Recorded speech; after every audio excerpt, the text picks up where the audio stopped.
बारामतीमध्ये पुन्हा एक विमान पडल्याची घटना घडली। हे विमान शिकाऊ होतं। शिकाऊ वैमानिक सुरक्षित असल्याची माहिती आहे। बारामतीमध्ये ही घटना घडलेली आहे आणि हे शिकाऊ वैमानिकाचं विमान कोसळलेलं आहे। मात्र सुदैवाची गोष्ट म्हणजे हा वैमानिक सुरक्षित असल्याची माहिती आहे। टेबलटॉपवरून लँडिंगचा अंदाज न आल्याने हा अपघात झाल्याची शक्यता वर्तवली जाते।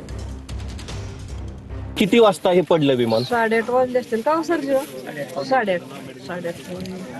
काय तुम्हाला कसं कळालं काय होतंय? मला- आजूबाजूला काय घडलं? मला कसा आवाज काहीच आला? कळालं नाही। मी हे तेलतराच्या आड होते, फक्त ह्याला इमान धडकल्यावर मी उठून उभं राहिली। काय वाजलं मग तर इमान, मी म्हणलं आता काय खरं नाही बाबा, इमान पडलं म्हणल्यावर थोडी मी पड्यावर सरली, पुन्हा इमान खाली बसलं। इमान खाली बसले, मी बघाय आली, म्हणलं माणसं आत किती काय झालंय बघावं म्हणलं। तर आमच्यातली काय म्हणली, पुढे जाऊ नको, बिटल इमान ते तिथे आयल असतं। मग अजून मागे सरली। मग ते किती माणसं होती त्याच्यात? एकच काय शाबत होतं? लागलं होतं का त्यांना? काहीच नाही अजिबात झालं त्यांना। मग त्यांनी काय केलं, सगळं बंद केलं, बाहेर निघलं दार उघडून, काय झालंय का तर नाही म्हणले काय झालं। मग त्यांनी दार बिरं उघडून बाहेर निघले, आम्ही सगळी जवळ आलो।